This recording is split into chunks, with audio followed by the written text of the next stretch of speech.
another 8, and then now I'm in the east area, which is like 59 Tidwell, Lower Coffee. Okay, so you've kind of been around a couple different places. Yeah, I've been. I just recently promoted to sergeant. So Hey, congratulations! I appreciate it. So, That's awesome. Yeah, so now that's when they stuck me out there to the northeast area. But I mean, I've worked some pretty rough areas, so Yeah. my shoulders taking some beatings. Are you right-handed? Yeah. Okay. And it's just, I mean, and every time I've injured this shoulder, I've done it a couple of times on like injured on duty workman's comp stuff, and I'm trying to avoid that at all costs. Sure. Because the stuff I've had, the experiences I've had with them in the past, since I I first banged this shoulder up like 10 years ago. Yeah. It's just trash. And Yeah, so, I've been at clinics where we've done that before, and it's just such a crap show. And so every time I've done it, they're just like, oh, it's a shoulder sprain. It's a shoulder sprain. I'll do my own kind of PT. They'll give me some roundabout BS session, and then it'll get better. Right. And each time I've done it, it's all like the first time I did it, a guy broke into a car. My buddies are chasing him, and then they all fall on top of me. And it's never been like, oh, this hurt. Like I knew right when I did it. It was like my buddy went, and I went to like grab something from him, and all of a sudden I was like, oh. Harder to lift your arm. Yeah, and I was like, what the heck? When did you first start noticing that issue start? Like was Man, this was like at least 10 years ago, if not more. okay. And so then then fast forward a couple years later, so this would now be about 2 years ago now. Okay. Kind of same issue. Guy was stealing out of a Target over there in Willowbrook. Took off running on a freaking e-scooter. Oh my god. And, 2026 problems. I was like, if this guy, then I knew, I was like, this guy throttles down, like he's gone. Yeah, man. 30 miles an hour. So I was just like, what the heck? And then, so I tackle him off of that, and then same thing, like I didn't know I heard it. Loss prevention guy was like, hey, you need some water? And I was like, yeah, I was like, oh, what the? Did it feel like a dead arm kind of thing? Yeah, it was right here. Okay. And so now March, I almost get T-boned by a drunk, pull him over, and he starts tussling me on the side of the freeway. And the same thing, but only this one wasn't like, I couldn't, like now it's, because before my first 2 times I did it, this was Difficult to not. lift. Now it's that motion where I'm like. And what do you feel when you try to do that? Does it feel weak, or does it feel like a pinch, or what does it feel like? It's basically like an impediment, like it's like, but just like certain motions. Like now it's on the backside. It almost goes down into my lat. I'm getting pain all the way up to my bicep. Yep. And in the front, and so it's just like, but then so like this motion, like down, that's a pinch. Okay. On the backside. Okay. Front, it's just like it's like it's just not moving. Yeah, like it's locked. Yeah. Yeah. And have you ever those instances, but when it first started and you kind of felt like you just like couldn't lift it? Do you ever remember, or have you ever? It's the hard part is when you're actually like physically, all your mechanisms are like very adrenaline based, which is why you don't notice it. Yeah. But have you ever noticed like when you went to tackle or whatever happened in that injury that like as soon as the impact happened, did you ever feel like your arm like went out of place or subluxed or anything like that? Okay, so it's always like you do the tackle or the maneuver, and then afterwards you're like, oh crap, it's hard to lift it, right? And then, like you said, the most recent one, it was just not painful in the same positions. Now it's more rotating. Yeah, now it's more of a rotation, and so like I said, it's like this was not possible. Right. So when was the most recent incident? How long ago? That was March. March. Okay, and so has it been pretty much the same since then, or was it better for a bit, or has it been coming and going? It's kind of. It seems like I've still been weight training on it. Okay. But I can notice now like I'm kind of this. So I guess stubborn cop where I'm like, if it hurts, maybe if I work out more, it'll stop hurting. And so I'm like, that hasn't worked yet. Yeah. So I've noticed like sometimes it's just like, maybe if I warm up a little more, and I've done the rubber band exercises and just like a little 10-pound dumbbell, like stuff I YouTube and look up. Yeah. Some days it feels great. I say great. Some days it's like it's better. It's manageable. Yeah. And then others, there's times where I'm trying to do like a bicep curl or something, and it'll just kill my whole workout. Yeah. Like it'll. Yeah, you have to stop. Yeah. Okay. Lots of questions. Since this happened in March, you've been able to train. Would you say how often a week are you training? Trying at least 3 days. Okay. Those 3 days on average, would you say like 2 of the 3 you were able to work out pretty well without issues, and only 1 of them was kind of a problem. Do you notice it during every single workout, or how much fluctuation have you noticed since the most recent flare up? It's more, I notice it on like certain Okay, exercises. so you've kind of had to modify those ones. Yeah. Okay. Like any type of dumbbell fly or anything. Even I tried the other day on like a cable pull up. It was like I'm using like 30 pounds and it's barely. But then I can go and crank out push-ups. Yeah. I can do dumbbell bench press, lat pull downs. That one I have to really warm up and get it loose. So it seems very position based. Yes. Okay, cool. That makes sense. Any popping or clicking or clunking you've noticed in your shoulder?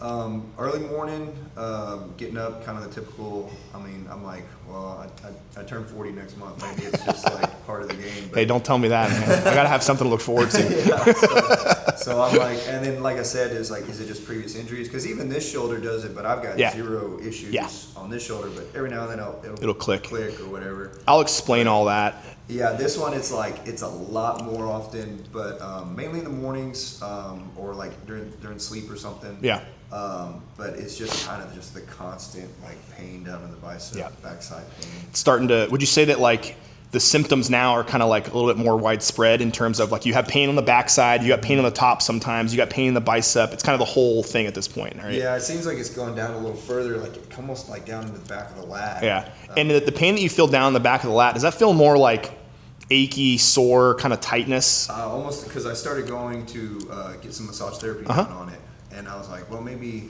I get some massage therapy on it, and it'll help, because that was like that achy, I'll explain. I feel very confident already with probably what the issue is. Obviously, I'll examine you and confirm that. But once I do that, I'll explain to you all of your symptoms make sense. The hard part about pain in general is that it's kind of I tell patients sometimes when we had an issue for a long time, like in the shoulder, like you have, or any joint really, it's kind. Do you have any kids? Mm-hmm. So you remember that like early newborn stage where like they're crying and you're like, do you need to go to the bathroom? Are you tired? Are you hungry? I have no freaking clue. Let me just try all those things. Right. That's kind of what happens when we have a joint that is irritated for a while, because only way it can communicate to you is to say something hurts. Mm. But what exactly that means is not as clear cut, right? And when we have an issue in the joint, which is what I think you have, which is obviously why the motion's affected, the muscles around the joint will also get pissed off. Not because there's a problem with them, but because the joint is not functioning normally, and now these muscles are irritated and sore, and it starts becoming this like bigger onion where it's not just, a pinch, it's like now everything is kind of a little bit agitated. Right. And that's purely just because the joint hasn't been in a normal state for a while, and you also have a very, like, let's be honest, the demands for your shoulder and your job are higher than most, right? Like, and especially the hard part about the adrenaline-based stuff is when you're in it, you're not going to feel anything. Yeah.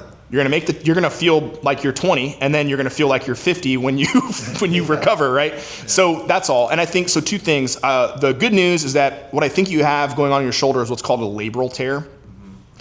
The weird part about labral tears is pretty much after the age of 30, everybody has one, but they don't always cause symptoms. But sometimes they do, and I'll show you a picture of what the labrum is so you can kind of visualize it. But essentially, it's like a ring of fibrocartilage, really, really dense tissue that sits around the joint, and it helps to keep the joint stable.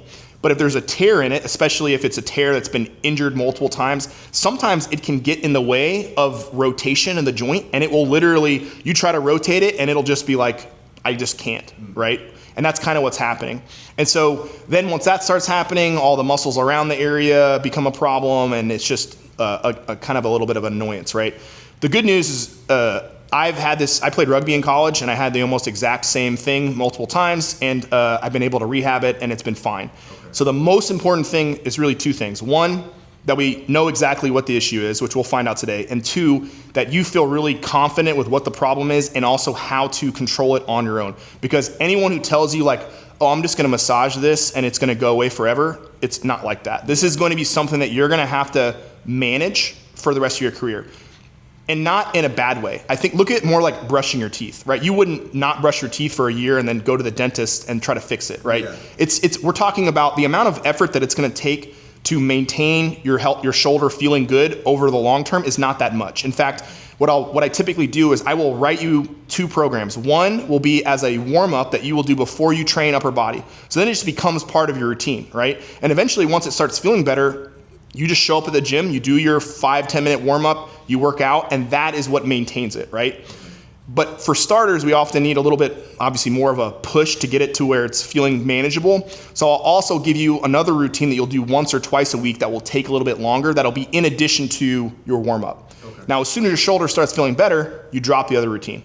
And then all you've got is the brushing the teeth basically that you're doing a couple times a week. And that should be all that you need to maintain it over time. And then let's say you feel great 2 years from now, a perp does something crazy and you have to, tackle them again and it flares up, you'll go right back into the routine that I gave you. And it's one of those things where we continue with it as needed, basically, right? So my goal is to arm you with what you need to fix this forever and not need to come back. Obviously, if you re-injure it worse or something, we're always here, right? But that's the most important thing, because once the labrum's torn, which again, for most people it is after 30, and once it becomes degenerative, it tends to kind of flare up a little bit here and there. Nothing to worry about, no big deal, because we know how to treat it, basically. Okay. So that makes sense? Yeah, because my main goal is, everybody, all the other officers I've talked to at work, they're all like, yep, rotator cuff blown out, you're gonna get surgery, you're gonna have this scar, and everybody's showing me there, and I'm like, oh my, and everybody's telling me it's the worst thing ever, and I'm like, and I've got an opportunity coming up to try out for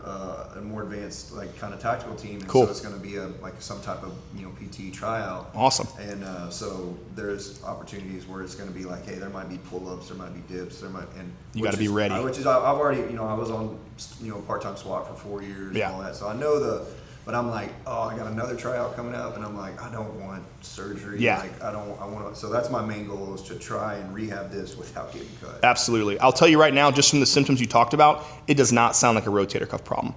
I will obviously screen it and make sure, but this sounds like a labral issue, which is good to some extent, right? Sometimes labral issues do need surgery, but you don't have any. I'm not concerned by the stuff you've said so far, and obviously examining you. What's up, Ashley?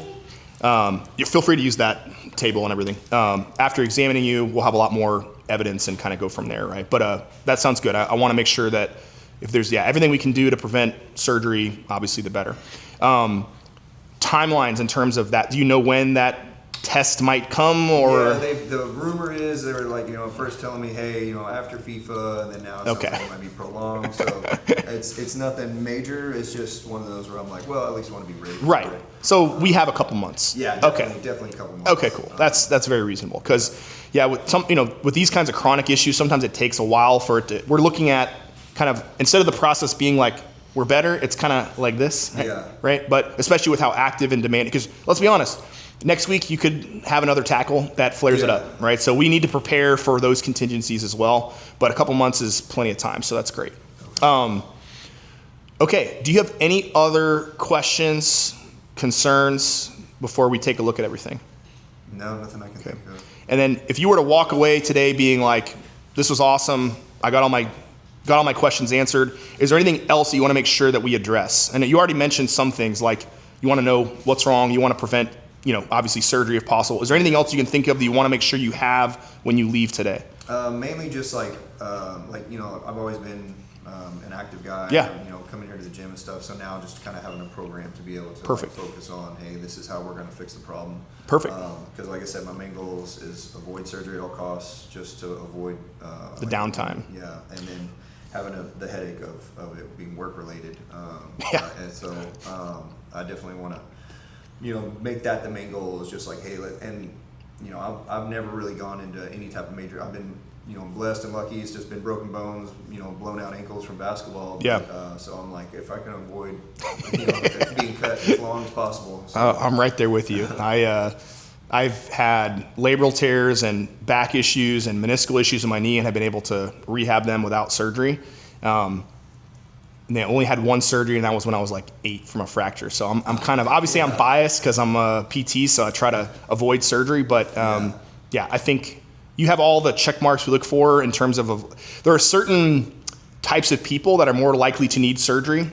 And one of those, you've probably met people where it's like, as soon as they hear that something's torn or damaged, immediately they're like, okay, let's fix it with surgery. Yeah. And that's just not always the best option, but for some people that's just like, it's black and white like that, right? Yeah. And you're kind of the opposite where it's like, I want to do everything, I don't care if it's torn, I just don't want it to hurt, and I want to do everything I can to avoid it. So yeah, and in terms of the exercise program, like I said, you're going to get that today. Like I'll send you an email, we'll talk about it, we'll do some stuff here, but I'm going to send you an email with videos. Do these things as a warm up, do these programs that are longer, and then if, obviously I know you have your own like upper body routine, but if you want more guidance on like what to do or how to modify, you let me know. I'm happy to give you as much detail as you want. Cool. So, sound good? Sounds good, yeah, appreciate it. All right, man.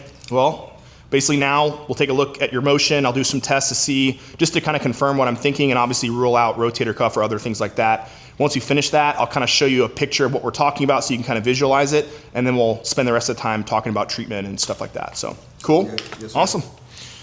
All right, man. So I'll have you start. You can stay seated. I'm just going to have you lift your arms straight up overhead, and you just let me know what you feel as you lift upwards. Okay, good. Any discomfort with that at all? It's very minimal. Okay.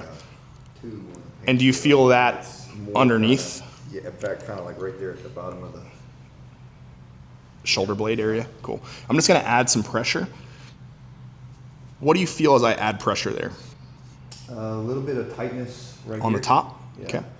And then I'm going to press down and rotate. Any issues with that? No, that's not. Perfect. Put your arms like this. I'm going to try to push you in. I want you to try to push out. Okay, so go ahead. Any issues there? Yeah, I feel kind of the same tightness, a little bit more kind of right here. Gotcha. Does it feel sore, or does it feel like? Yeah, it's like a kind of a sharp. Pinchy. Yeah. Okay. But not extreme pain. Cool. Lift your arms up like this. Now do the same thing. Does that feel any different? Yeah, it's not as bad. Not as bad. So it feels worse tucked in? Yeah. Okay. And then just relax your arm. I'm going to poke around here. Oh, yeah. Is that bicipital part that you would feel? Yeah, that's when I had her do massage therapy on me. It's kind of like Helga's house. Oh, boy, yeah. Does it feel different than this side? Yeah, it's not. Okay, not nearly as sore. Yeah. Okay. And then what I'm going to have you do now is I'm going to try to pull your arm down. I want you to try to resist me and pull it upwards, okay? Go ahead, push. Is that painful at all? Yeah, it's weak. Yeah, I was going to say, for as much muscle as you got, that's a little bit weak. I'll explain all that. Now you're just going to let your arm go limp, so just kind of let it relax. Any issues as I rotate through here? Yeah, I feel that through the bicep. Yep. If I rotate back, what does that feel like? I feel it on the underneath. So it kind of moves around, right? Yeah. Okay. I'm going to try to stay. Ooh, yeah. Where do you feel that? That was on that backside. Backside. Okay. Cool. One more thing, or a couple more things in that position. I won't piss it off too much. Same thing, hold it here. This time I'm going to try to push it that way, okay? So you try to push in. Any issues there? Yeah, that's kind of feeling the same thing on that same spot. backside. Put your hand on your hip. Hard to get into that position? Yeah, a little bit. Yeah, just let it relax. I'm not going to make you move it or anything. Is it hurt just sitting there? It's more like just tight. Stiff. Like, okay. Yeah, tight. And then if I press through here, no problems there at all? No. Okay, and then it's not as mad as it was before? Okay, cool. You can relax. Yeah, it's just like a little bit on that back, just that position. Come on over this way. I'm going to show you a picture of what I'm talking about here. And then I'll look at a couple more positions. Oh yeah, let me try to. I'm a very bad videographer. Not that they'll be able to even see the screen because it's too bright, but it's okay. So how long have you been with the HPD? In fact, yesterday was 19 years. Damn, man, congratulations. Yeah, Are you from Houston always, or? Okay. Yeah, I grew up in Spring. Oh, no way. Okay, cool. Yeah, so, that's awesome. Yeah, and both parents were HPD, and I tried the college basketball route. Well, you got the height for it. Yeah, so got hurt, and then it was like, what do I do now? Where'd you play at? Just a little D3 school, Mary Hardin Baylor. So I went to UT Dallas and played rugby there. Okay. And the funny thing is, so Mary Hardin Baylor had a rugby team, and we were just starting ours. And so when the way that it works is at a D3 school, rugby is all club sport. And in fact, actually at D1, it's club sport because it's not recognized by the NCAA. But the problem is you have to earn a schedule, right? So we had our team, but we didn't have a schedule. And so we were like, we're going to have to wait till next year. And I was going to graduate. So that basically would mean like we would play some scrimmages, but it would suck. Yeah. Mary Hardin Baylor, which was in our district, they were like, we don't have enough for a team. Do you want our schedule? So we were able to take their schedule. They transferred it to us. We actually had a full season. And what's funny, our coach used to coach for SMU. And so we actually had like a legit coach because we didn't know what the hell we were doing.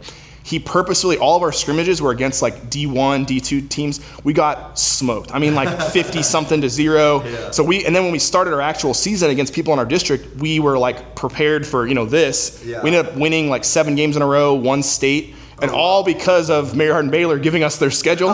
So yeah, it was we were always joking like, thank you, Mary Hardin Baylor. You guys really helped us out. That's pretty cool. But yeah, no, I totally get the D3 life. It's all the worst parts of college sports and none of the good stuff. Yeah, I got hurt my first year and then came back and I was like, I'm so tired of it. It was just blown out ankle. Yep. I was like, well, I guess I'll. You got none of the resources and none of the cool locker rooms, any of that stuff. So, all right. So this looks kind of like a weird thing, but this essentially is where the head of your humerus would sit right on there, right? So this is what's called a ball and socket joint. So it literally looks like there's the ball, there's the socket, and it sits there. Now, the shoulder is a little bit unique in that we obviously have a lot of range of motion, which means like in the hip and the shoulder are structured very similarly, except obviously our hips are way less flexible because the coverage of the socket, right, is way bigger. So it is more stable of a joint, but in the shoulder, we sacrifice stability for having more motion, okay? So the labrum in the shoulder helps to basically increase the surface area of the socket. So it really helps to make sure the shoulder stays stable. The problem is that after the age of 30, this connective tissue, it's got the density of like a rubber truck tire. So it's very, very dense, but it's also pliable. But as you know, if you leave like a rubber truck tire out in the sun for too long, it's brittle. Just natural getting older, it gets a little bit more brittle. And so it's more likely to tear, which is why I said, if you're over 30 and you're active, you have a labral tear. So 2 things. 1, it's possible that some of those tackles 10 years ago made it worse. It's possible that that's started it. It's also possible that you just had a tear and this just made it feel more painful. Sometimes they hurt, sometimes they don't. I don't care about labral tears unless it is causing a blockage of the joint. And even then, we want to do everything we can to get the shoulder feeling better. And then there's still a chance, even if there is a blockage, that things scar down and it gets better and so on. So all that to say is, yes, you have a labral tear. That's what's causing some of the pinchiness. That's what's causing some of the restriction in motion you're getting. Don't worry about that. I know people hear tear and they're immediately like, oh, that means something's wrong, I need surgery. But that's just not the case in this particular situation. So what we want to do instead is basically say, okay, we've got a labral tear. It's affecting how the joint works. What can we do to compensate for this structure, let's say, not being as efficient as it should be? And that's where the strength of your rotator cuff and a couple other muscles that stabilize the shoulder come in. The reason that your pain is kind of moving around quite a bit is when we have something wrong inside the joint, our brain is not very good at localizing exactly where it is. So it's kind of like you've probably heard if somebody gets a heart attack, right? They don't feel just pain in their chest, they feel it down their arm, sometimes into their jaw, because their brain can't pinpoint exactly where it is. That's what's happening with this. That's why depending on what motion you put it in, you may feel it in the front, in the back, in the lat. And like we talked about too, because it's been so long, a lot of the muscles that attach around the shoulder are just kind of pissed off, right? So our first goal over time is to gradually improve your motion and to gradually start to centralize your symptoms. Meaning instead of you feeling it literally anywhere in a 360-degree curvature around your shoulder, we start getting to the point where maybe there's just a pinch in one spot, right? So the very first goal is we want to increase your range of motion, especially with rotation, and decrease how widespread your symptoms are. And that can happen as soon as a couple weeks. It could take a little bit longer than that, but as long as that's starting to happen over time, it's just a matter of time before all this stuff kind of comes together, okay? So the way that we're going to do that, people think that like, if I strengthen the rotator cuff, that the strength part is what makes the shoulder feel better. But in reality, it's a lot more to do with what's called proprioception. So for example, if I close my eyes and I lift my arm up and move it, I know exactly where my hand is in space without having to open my eyes. If I close my eyes and you move your arm, I have no idea where it is, right? That's because the joint and the labrum and the muscles and tendons, they have a bunch of special cells called mechanoreceptors that are always gauging what position the arm is in space. So when I move my arm, if I do something, it's sending information like, okay, it's in this position, there's this much load on it, all that stuff. When we activate the rotator cuff and muscles around the shoulder, it stimulates the mechanoreceptors and it helps to calm the joint down. So most of the stuff we do early on to make the shoulder feel better, and especially the exercises that I give you before you train, as you've already said, sometimes you have to really warm it up. That warming up, what's happening is you're stimulating the mechanoreceptors through muscle contraction, and it's calming the joint down, and then it feels better. So that's goal number one. So I'm gonna give you a bunch of stuff that's gonna stimulate the mechanoreceptors, make the shoulder feel stronger, more stable, more comfortable, and then your normal training after that will help to build up some of those muscular strength, okay? So all I have to say is people think that like, oh, these, and I'm gonna give you some band exercises, like you said, you've done them. We want to do them in a very specific way to maximize how much stimulation we put on the mechanoreceptors. Just going through the motion of doing a bunch of repetitions is not going to stimulate them in the way that we want to. So it seems like very basic and silly, but literally think of it like brushing your teeth. If I do it every single day, I'm stimulating the joint in a good way every single day, consistently, and over time, that's gonna help to slowly decrease how irritable it is, okay?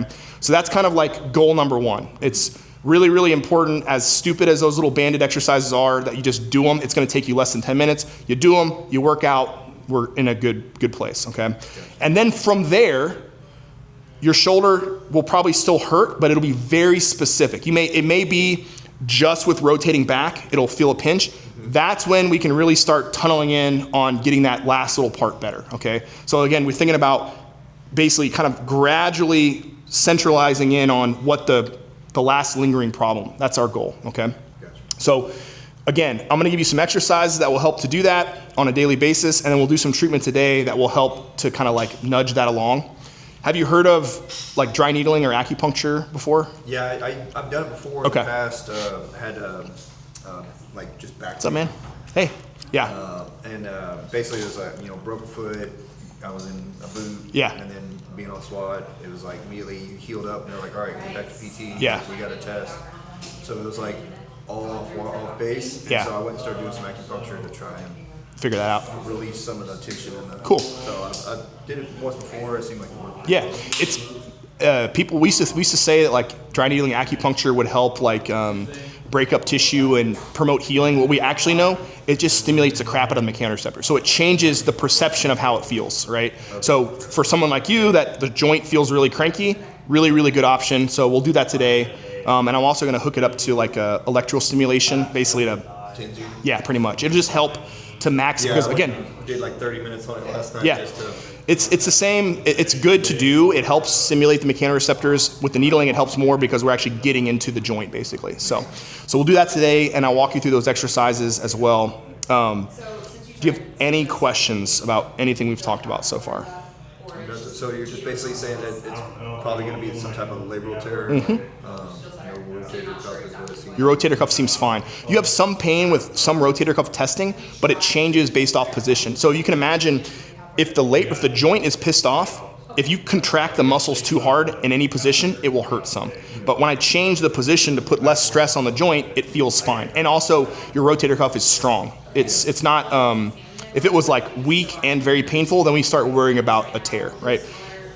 Yeah, the only time I felt that is when you kind of... And that was for the bicep.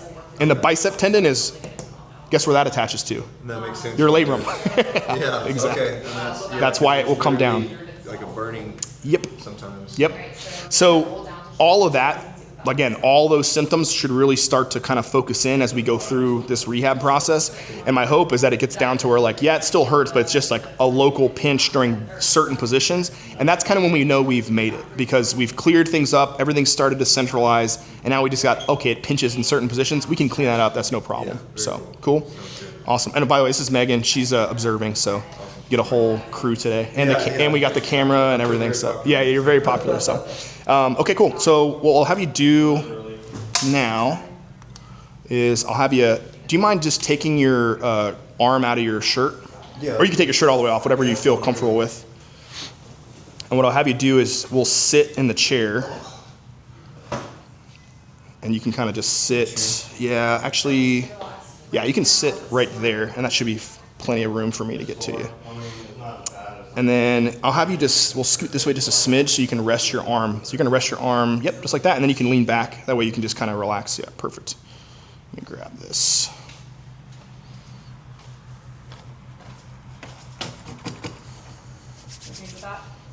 Not really. I feel like it's like You working today? Yeah, I just found out this morning I've got to go work FanFest. Oh, fun. So I'll be there till about 3 in the morning. That's exciting. Yeah, so Turn it's this. important How long you have to do it for? from 3 p.m. to 3 a.m. Whoa. I guess you're probably used to those shifts, but Yeah, well, they switched us over from 1 p.m. to 11 p.m. to 11 p.m. and working 4 10s is actually pretty cool because we get 3 days off. that's true. So Pros and cons, right? Yeah. You got to take the good with the bad. things. Okay, first one going in here, okay? Okay, and let me have go into something. Perfect.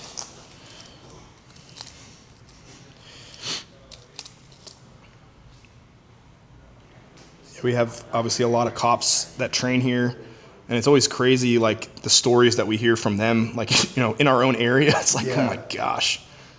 Yeah. Now I know why it's like you get a car broken into and good luck anybody showing up ever because it's one of 50,000 that happened. Yeah, it's the area I work is Alright, well, I'm always, I guess I'm a glutton for punishment. I always work the worst areas. So Kind of seek it out. yeah, It definitely keeps it interesting. So Greens Point was fun for 7-8 years, and then ended up teaming up with ATF and FBI. I worked at a robbery cruise for like 8 years. Was that mostly night work? No, it was actually the opposite. It was, so for a while, Houston was #1 in the nation for aggravated robbery commercial business. Really? So they put us together and had us try to figure out the problem. That's crazy. So we teamed up with ATF and started charging guys federally. But the cool thing was is that they go and rob commercial businesses. Well, anything from a Jack in the Box to a pawn shop, or Right. whatever. But it's all open during the day. Right. We were like, well, these are easy hours. Yeah. All right. And you said you have kids? Yeah, I got a 2-year-old. A 2-year-old girl, boy? Little girl. Wow, man. I remember those days. Yeah. I've got a 4-year-old son and a 6-year-old daughter, Nice. but they're at the age now where like they're not babies anymore, man. It's like I miss the pros and cons. I definitely enjoy sleeping and I'm not having to worry about diapers anymore. But Yeah. let me know when you feel this kick on. Yeah, I feel a little better. Okay, cool. That feel okay intensity wise so far? Yeah. Cool. I'm gonna turn up the one on the side and front. There we go. How's that so far? Yeah, I don't really feel too much in the. Oh, well, I There it guess is. I guess I can- It's moving. Yeah. That's okay, but it doesn't sting or anything like that. Okay, cool. We're just gonna let that do its thing for about 8 minutes or so. And so if it feels like it dies down, I can just turn it up. So just let me know. But we want like a good kind of steady muscular contraction, basically. Gotcha. Let's see here. Oops, sorry, I just got your text. It's okay. You made it. You found it. I saw both of them standing outside looking Oh, at each other, and I was like, I think. Yeah. Thanks. I was facing the wrong way. Well, I got to drive down to Angleton after this, Ashley. So Oh gosh. For a baby? yeah, that's why I made that shockwave thing because they wanted to have a lecture on that. So Sweet. yeah, Because she has 3, 4 therapists there now? 4. Yeah, one PT, three PTs and one PTA, Yeah. and they're actually trying to hire another one. But she's having a hard time just finding someone that wants to live in Angleton. That's her biggest. She posts that. Yeah, that's her biggest struggle is just trying to find somebody in Angleton. So, Yeah. oops. So what's your like end goal? Do you want to work for like Special Forces, FBI, or like what's Yeah. your? No, I mean I've been in the game so long now. It's like I've pretty much done everything. Yeah. So like I said, I was work like, I mean, like I've had my sergeant went and wrote a book about our unit. Turns out cool. The Netflix got a hold of the book, and so he signed a deal with Netflix. No way. That's awesome. Turns out we all thought it was super cool, and then it turns out they're like, no, it just means Netflix has a hold on it, so basically they own the rights. Doesn't mean they're gonna do something. They with could it. wait 30 years. Yeah, so I was like, oh dude, I heard Channing Tatum's gonna play me. So Now that is a flex right there. Yeah. It's like, oh no, they made a documentary about my career, and also Channing Tatum played me. He was they couldn't find anybody exactly as good looking as me, so they settled for him. That's freaking awesome. More like, my name is Jeff. Yeah, that's right. Yeah, he's played a variety of roles. So did that. I did SWAT for 4.5 years. I've pretty much done everything a police officer can do in your career. Like, I've seen it all, done it all. And so now my most recent was to promote to sergeant. So the way our structure is like officer, sergeant, lieutenant, captain. Right. And after that, you have the chiefs and all that. So promote to sergeant is kind of like, okay, now I'm over anywhere from 8 to 10 officers. So are you still going to be doing like a lot of the street stuff, or are you more going to be doing administration, or does that just mean you get called into the bigger problems? Yeah, so like basically I still get to go out and be on the streets, which Right. is like that's What you what want I to like do. Yeah. And that's why I waited so long to promote, because I was like, I don't want to. Still having fun. Yeah. And so a lot of buddies of mine were like, no, dude, like you have way more training than anybody else. You need to go out there and start mentoring the younger guys. For sure, yeah. So I was like, all right, cool. So unfortunately for us, to study for sergeant is basically you just memorize like 6 books. And the way they pick a question is they just Flip through the page, yep. That's a question, and it has absolutely nothing to do with police work. Perfect, or yeah. being on the street or any of that. They just want to make sure you you can learn stuff. Is Yeah, that the, and I'm just like, and so that was brutal. Went through it. Took a couple years off my life. It felt. yeah, but you made it. Yeah. So then now they sent me to this patrol station. Well, I've got way more training than a normal officer, and so I was seeing a lot of stuff where I was like, well, where are we learning this? And I was like, hey guys, like there's a good, better, best on everything, and we can definitely do this. One, it's safer for y'all. 2, it's easier.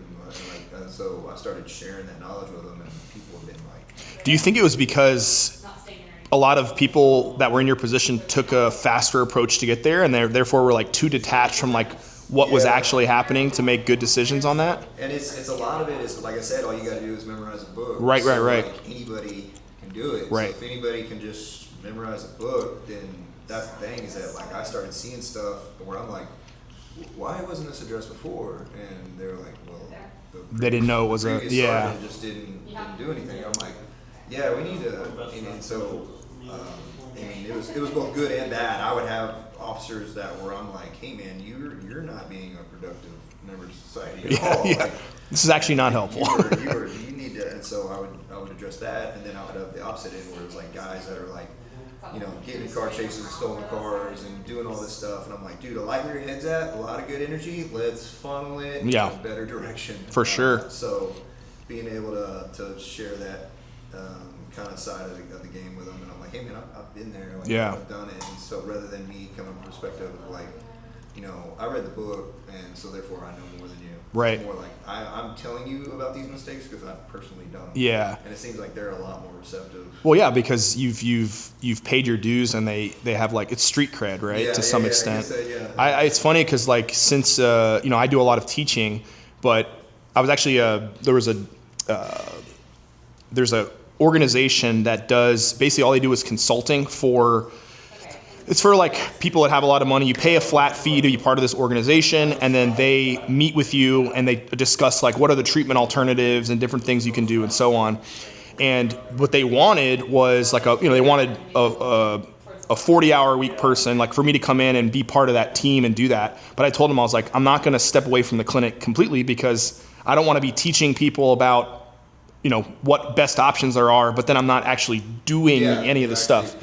Yeah, because I know if I spend, it's like the old adage, like if you can't do, teach, right? Yeah. The problem is that, it's like if you're in a role where all you're doing is teaching and you haven't been in a role where you're doing, or in your case it'd be like street patrol and that kind of stuff. At some point you get so far detached from it that the dynamics have changed and you just lose touch of it, right? Yeah. And that's how. Kind of looking at you like, Yeah. How do you know? You haven't done it. Yeah, it's been a decade since you've touched it. Yeah, so I like the idea of, I think it should be more like mentorship, like you talked about, as opposed to like straight up teaching, where it's like, hey, I'm mentoring you on the practicality of your job and how to, be more efficient, make less mistakes, be safer. Obviously, safety is a big thing for y'all, because a lot of times the only way to learn those things is to mess it up. Yeah, and that's I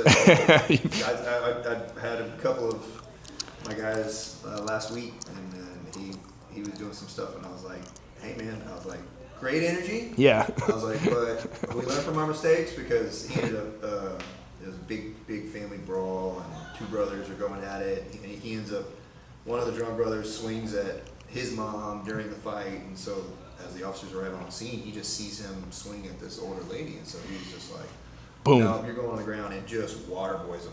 And it was cool because we had our helicopter overhead. So you got to see he it. Oh God.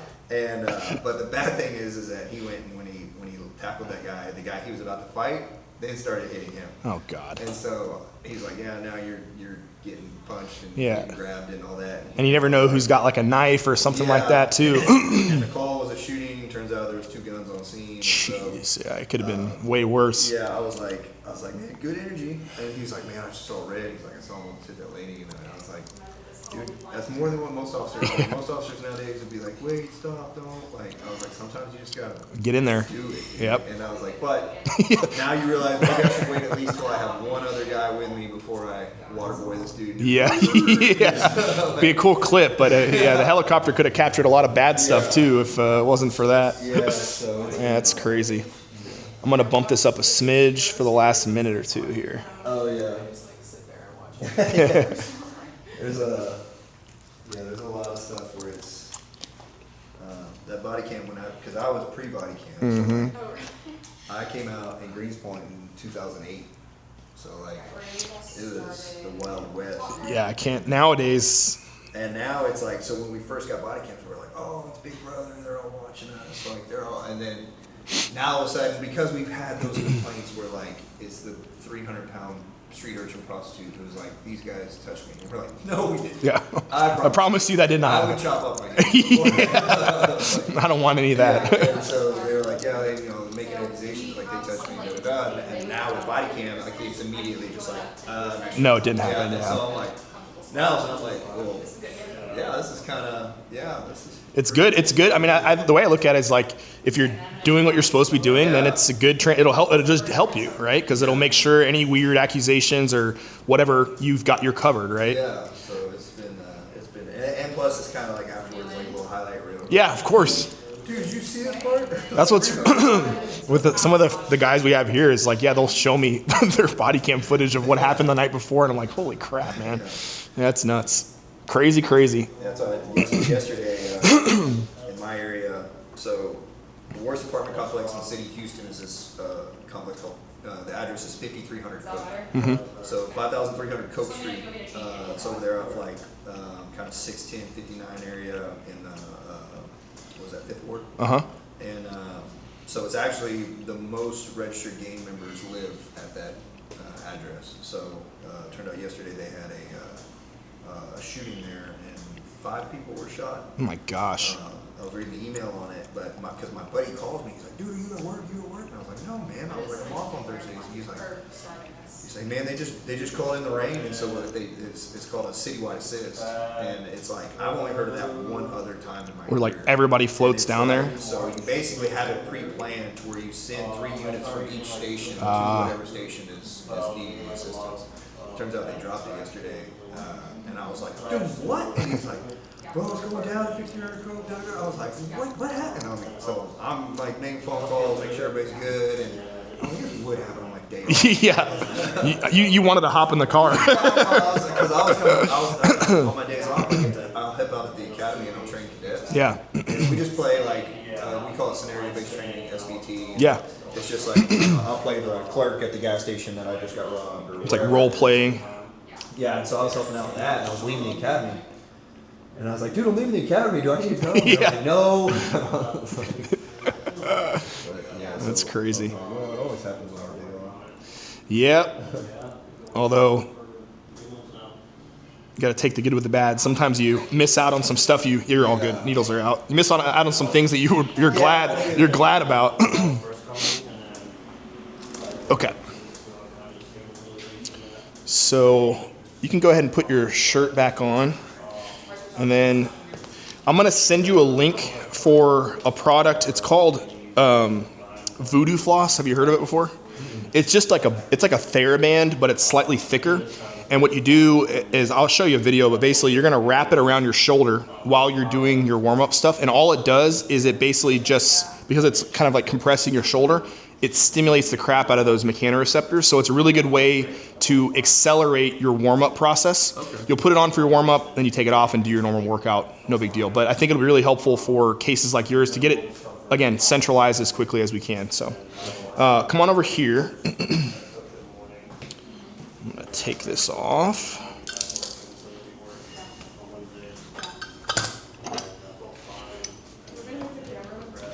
Oh, yeah, if you don't mind. I'll put it here.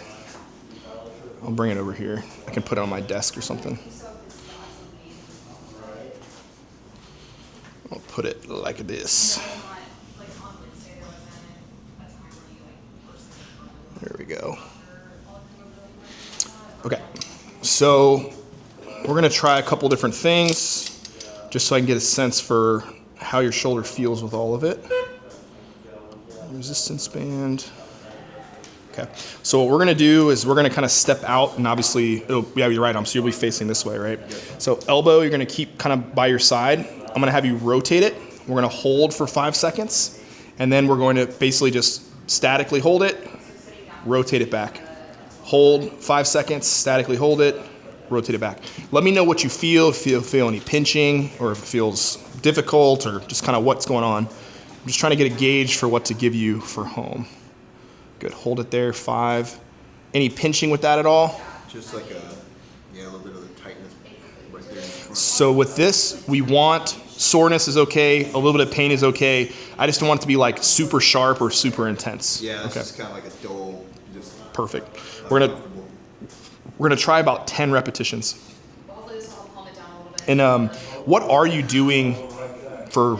Have you done band stuff recently? Yeah, just like basically like a warm up. Like I'll go and I'll take the green band and I wrap it around a pole and I do the forwards. I'll do the reverse. I'll do it this way. And it's mostly like reps. Yeah, and I just do like 3 sets of 10 kind of thing. Perfect. So it'll be very similar, but conceptually different. Meaning, we'll have certain positions, but we're going to do lots of holds. So the longer we hold it, that time under tension helps to stimulate the mechanoreceptors, and it decreases some of the sensitivity on the joint. So we may do like a couple static holds where you hold it 30, 45 seconds, or something like this, where we get into the position, hold it for 5 seconds or so, and then relax. That'll be a lot better to help desensitize the joint, because sometimes if we just do too much motion, it has the opposite effect where it just kind of feels kind of irritated. Okay. So, but it'll be very similar to what you're already doing. It just, again, kind of tweaking it a little bit. And then with my elbow, it doesn't need to be like. As long as it's somewhat close, you don't have to like force it in. What we don't want to happen is as we go out, we just don't want to extend out like this, basically.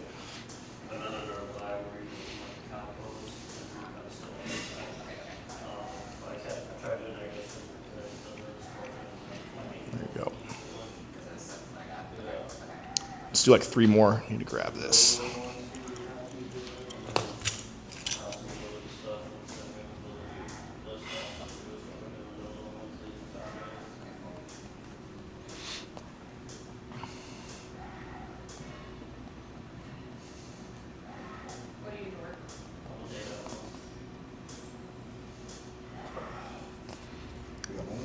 Yeah, we'll do one more, and then I'll show you the next one.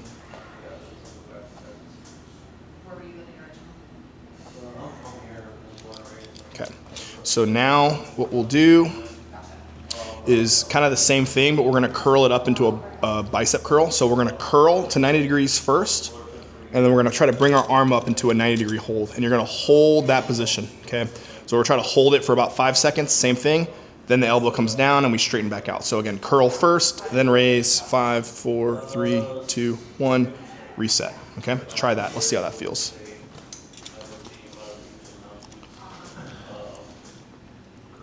Yep, now elevate that shoulder. Yep. Pain there at all or just very hard? Just hard. Cool,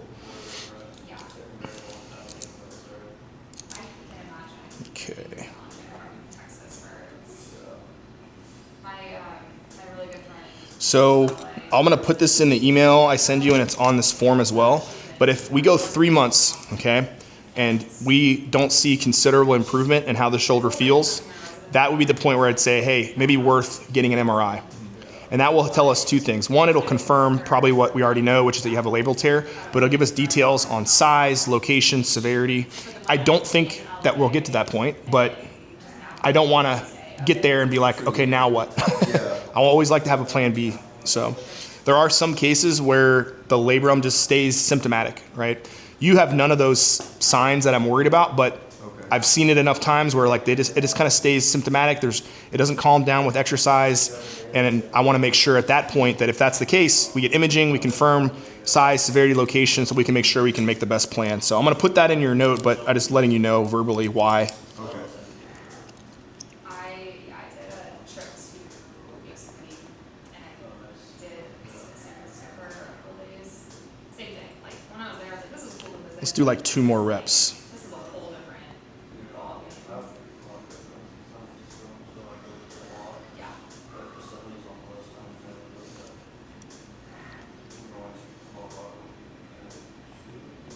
Me too.